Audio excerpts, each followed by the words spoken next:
Here is very important question. One viewer has asked that he is doing Kapalbhati for about 4 years, but still he is facing lot of health issues. His blood pressure is not normal, having high cholesterol levels, uric acid also increasing. Today I want to explain you the reality of Kapalbhati Kriya. First of all, people think that Kapalbhati is a pranayam. No, Kapalbhati is only a kriya, a cleansing process. Kapalbhati also activates your sun energy, which is called Pingala energy in your body.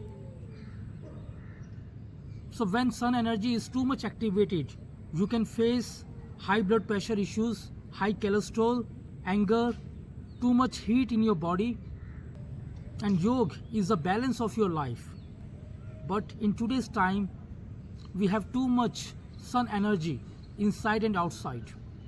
We have so much competitions in our life, too much responsibilities, and too much, I can say that you are doing your work, you are answering to someone, you are doing work in your offices, you are coming late at nights.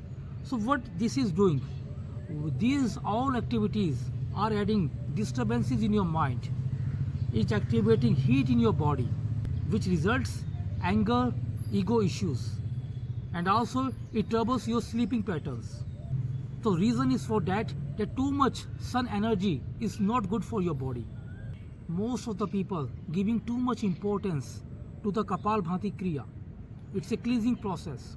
In Hatha Yoga, it is want that all the cleansing processes should be done for a short time.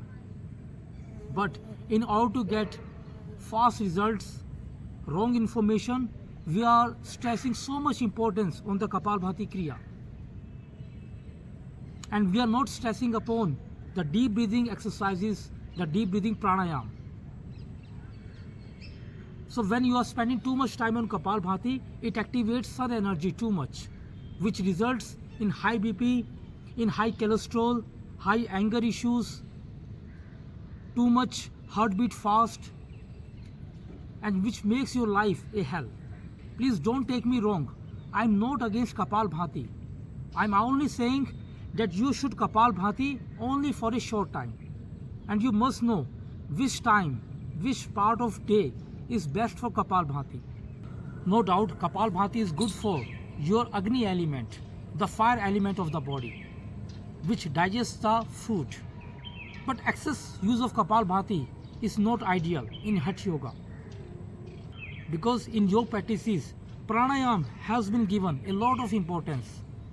Because with pranayam, your parasympathetic nervous system gets activated, which is also called the moon energy, calling the Ida Nadi of the body.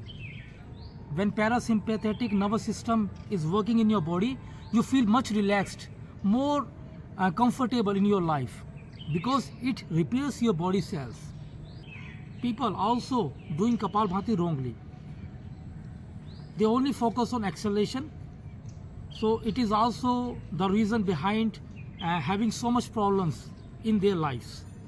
So let's have a look at the right Kapalbhati. Making Chin Mudra in both of your hands on the knees.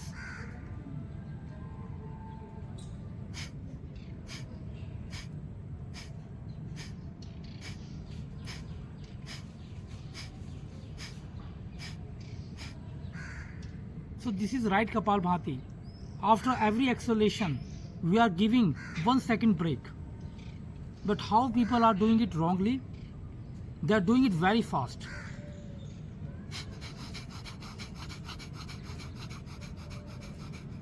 So you can see how this wrong technique can benefit you. So in order to achieve full benefits, you have to focus on exhalation also. And after every exhalation, take little gap. Kapalbhati should be practiced only in the morning. It should be practiced only for 2 or 3 minutes. Place more importance on deep breathing pranayam like Nadi Shodhan, Bhramari pranayam, humming pranayam, where exhalation is longer than inhalation because it is going to activate relaxation mode in the body. Most important, who should not practice Kapalbhati?